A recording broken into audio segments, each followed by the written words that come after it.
সব কিছুর শুরু কোথায়? প্রায় ১৩.৮ বিলিয়ন বছর আগে আমরা জানি বিগ ব্যাং বা মহাবিস্ফোরণের মধ্য দিয়ে আমাদের এই মহাবিশ্বের জন্ম। কিন্তু তারও আগে কি ছিল? এই প্রশ্নটা সম্ভবত মানব ইতিহাসের সবচেয়ে গভীর, সবচেয়ে মৌলিক প্রশ্নগুলোর একটা। যুগ যুগ ধরে, হাজার হাজার বছর ধরে মানুষ সেই একটা প্রশ্নই করেই চলেছে। ধর্ম, দর্শন আর এখন আধুনিক বিজ্ঞান, সবাই এই আদিম রহস্যের উত্তর খুঁজে বেড়াচ্ছে। তো চলুন এই উৎস থেকে পাওয়া তথ্যের ওপর ভিত্তি করে এই মহাজাগতিক ধাঁধার গভীরে ডুব দেওয়া যাক আর দেখি বিজ্ঞানীরা ঠিক কী জানতে পেরেছেন।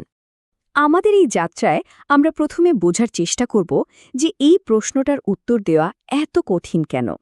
তারপর আমরা বিজ্ঞানীদের দেওয়া সবচেয়ে চমকপ্রদ কিছু তত্ত্ব নিয়ে আলোচনা করব, যেমন মহাবিশ্ব কি আসলেই শূন্য থেকে এসেছে, নাকি এটা একটা অন্তহীন জন্মমৃত্যুর চক্র, অথবা আমরা কি তার থেকেও বড় কোনো মাল্টিভার্সের একটা ছোট্ট অংশ মাত্র। আর সব শেষে আমরা দেখব এই অনুসন্ধান মানবজ্ঞানকে ঠিক কতটা এগিয়ে নিয়ে যাচ্ছে। আসলে এই প্রশ্নটা কিন্তু শুধু বিজ্ঞানের গণ্ডিতে আটকে নেই, তাই না? এটা যুগ যুগ ধরে চলে আসা এক গভীর দার্শনিক জিজ্ঞাসা। মহাবিশ্বের শুরু কবে হলো আর তারও আগে কি ছিল, এই চিন্তাগুলো সবসময় আমাদের অস্তিত্বের একেবারে মূলে গিয়ে নাড়া দেয়।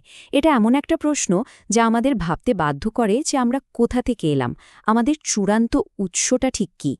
আচ্ছা, চলুন এবার সরাসরি বিজ্ঞানের দিকে তাকাই। কেন এই প্রশ্নের উত্তর দেওয়াটা এতটা কঠিন?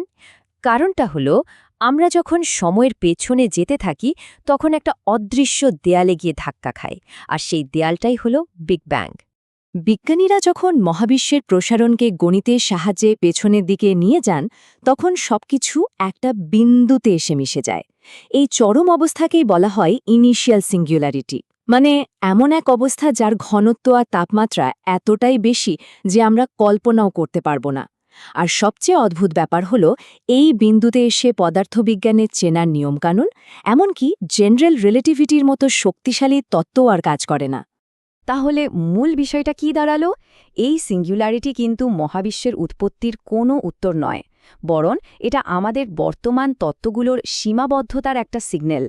এর মানে হলো, ওই বিন্দুর অবস্থা বা তার আগের কিছু বুঝতে হলে আমাদের একদম নতুন ধরনের পদার্থবিজ্ঞানের দরকার হবে, যা এখনও আমাদের কাছে নেই। তো বিজ্ঞানীরা এখন কি ভাবছেন? প্রথম শ্রেণীর তত্ত্বগুলো যা বলছে তা শুনলে অবাক হতে হয়। তারা বলছে, আগে কি ছিল এই প্রশ্নটাই হয়তো ভুল, কারণ হতে পারে যে স্বয়ং সময় নিজেই বিগ ব্যাংয়ের সাথে শুরু হয়েছিল। আর যদি সময়েরই কোনো শুরু না থাকে, তাহলে তার আগে বলে তো কিছু থাকতে পারে না, তাই না? কিংবদন্তি পদার্থবিজ্ঞানী স্টিফেন হকিং আর জেমস হার্টল ঠিক এইরকমই একটা মাথা ঘুরিয়ে দেওয়ার ধারণা দিয়েছিলেন, যেটাকে বলা হয় নো বাউন্ডারি প্রপোজাল। তাদের মতে মহাবিশ্বের সময়ের কোনো শুরুর সীমানা বা কিনারা নেই। ব্যাপারটা অনেকটা একটা গোলকের পৃষ্ঠের মতো, যার কোনো শুরু বা শেষ নেই। আপনি একটা বলের উপর দিয়ে যত খুশি হাঁটতে পারেন, কিন্তু কখনো তার কিনারায় পৌঁছাতে পারবেন না। এই স্লাইডের উদাহরণটা দেখুন, কি দারুণভাবে ব্যাপারটা বুঝিয়ে দিচ্ছে। হকিং একটা চমৎকার প্রশ্ন তুলেছিলেন, দক্ষিণ মেরুর দক্ষিণে কি আছে? এই প্রশ্নটার যেমন কোনো ভৌগোলিক মানে হয় না, ঠিক তেমনি বিগ ব্যাংয়ের আগে সময়েরও কোনো অর্থ নাও থাকতে পারে। প্রশ্নটাই আসলে অর্থহীন হয়ে যায়। এর সাথে জড়িত আরেকটা ধারণা হল কোয়ান্টাম ফ্লাকচুয়েশন। এই তত্ত্ব অনুযায়ী আমাদের এই বিশাল মহাবিশ্বের জন্ম হয়েছে একেবারে শূন্য থেকে। তবে এখানে শূন্য বলতে কিন্তু আমরা যা বুঝি সেই রকম খালি জায়গা নয়। এটা হল সর্বনিম্ন শক্তির একটা সুস্থির অবস্থা, যা থেকে কোয়ান্টাম অনিশ্চয়তার কারণে হঠাৎ করেই আমাদের এই মহাবিশ্বের জন্ম হতে পারে। চলুন এবার সম্পূর্ণ ভিন্ন একটা পথের দিকে হাঁটা যাক। কি হবে যদি আমাদের মহাবিশ্বই প্রথম না হয়? যদি এটা একটা অন্তহীন মহাজাগতিক চক্রের অংশ হয়ে থাকে, যেখানে মহাবিশ্বের জন্ম মৃত্যু বারবার ঘটে চলেছে? এই চক্রাকার মডেলগুলোর মধ্যে দুটো আইডিয়া এখন খুব জনপ্রিয়। একটা হলো বিগ বাউন্স আর অন্যটা হলো স্যার রজার পেনরোজের কনফর্মাল সাইক্লিক কসমোলজি, বা সংক্ষেপে সিসিসি। বিগ বাউন্স মডেলে মহাবিশ্ব সংকুচিত হয়ে আবার প্রসারিত হয়, আর সিসিসি মডেলে একটা মহাবিশ্বের শেষই হয়ে ওঠে আর একটা মহাবিশ্বের শুরু। আচ্ছা, বিগ বাউন্সের আইডিয়াটা কিন্তু দারুণ মজার।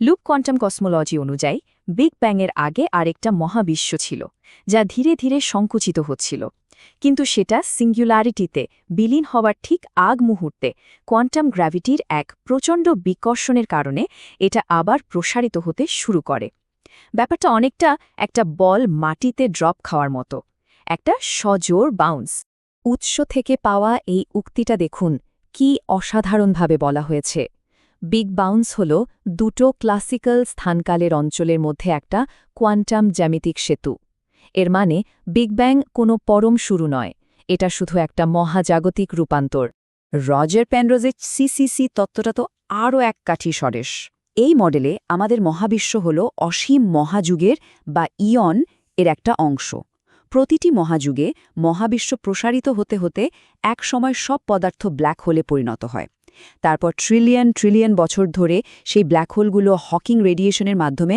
ধীরে ধীরে উবে যায় যা পরবর্তী বিগ ব্যাংয়ের জন্য একটা নিখুঁত মসৃণ অবস্থা তৈরি করে আর সবচেয়ে ইন্টারেস্টিং ব্যাপার হল এটা শুধু একটা গল্প না বিজ্ঞানীরা সত্যি সত্যি এর প্রমাণ খুঁজছেন তারা আমাদের মহাবিশ্বের সবচেয়ে পুরনো আলো কসমিক মাইক্রোওয়েভ ব্যাকগ্রাউন্ডে হকিং পয়েন্ট নামে বিশেষ কিছু উষ্ণ স্থান খুঁজছেন যা হয়তো আগের মহাযুগের ব্ল্যাক হোল থেকে আসা বিকিরণেরই চিহ্ন হতে পারে আচ্ছা এবার যে ধারণাটার কথা বলবো সেটা হয়তো সবচেয়ে বিস্ময়কর আর মাথা ঘুরিয়ে দেওয়ার মতো কি হবে যদি আমাদের এই বিশাল মহাবিশ্ব আসলে অসীম এক মহাজাগতিক বাস্তবতার শুধু একটা বুদবুদ হয় ইটার্নাল ইনফ্লেশন বা চিরপ্রসারণ তত্ত্ব ঠিক এটাই বলে এই তত্ত্ব অনুযায়ী মহাবিশ্ব একটা ফুটন্ত পাত্রের মতো যেখান থেকে বুদবুদের মতো অনবরত নতুন নতুন মহাবিশ্বের জন্ম হচ্ছে আর আমাদের মহাবিশ্ব ঠিক ওই রকমই একটা বুদবুদ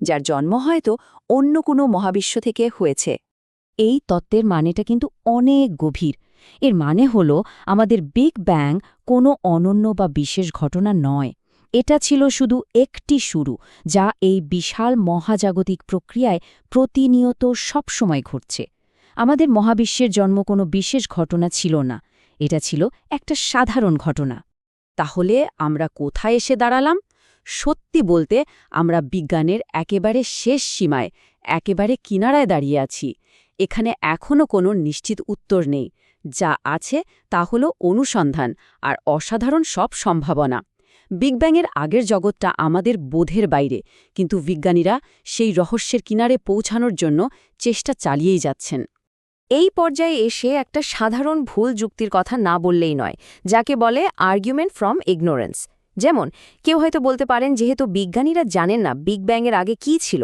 তার মানে নিশ্চয়ই কোনো অতিপ্রাকৃত শক্তি এটা ঘটিয়েছে কিন্তু বিজ্ঞানের পথটা ঠিক তার উল্টো কোনো কিছু না জানা অন্য কোনো দাবির প্রমাণ হতে পারে না বরং বিজ্ঞানের কাছে এই না জানাটাই হল নতুন করে অনুসন্ধানের আসল শুরু বিজ্ঞানের জন্য অজ্ঞতা বা অনিশ্চয়তা কোনো শেষ নয় এটাই আবিষ্কারের মূল চালিকা শক্তি তাই এই প্রশ্নটা আমাদের ভাবনার জন্য থেকেই যাচ্ছে আমাদের এই মহাবিশ্ব কি প্রথম নাকি সর্বশেষ নাকি অসীমের মধ্যে শুধু একটি মাত্র উত্তরটা কি তা হয়তো আমরা এখনই জানি না কিন্তু এই উত্তর খোঁজার মহৎ যাত্রায় মানব সভ্যতাকে তার জ্ঞানের সীমার বাইরে ঠেলে নিয়ে যায় অজানাকে জানার এক অন্তহীন অভিযানে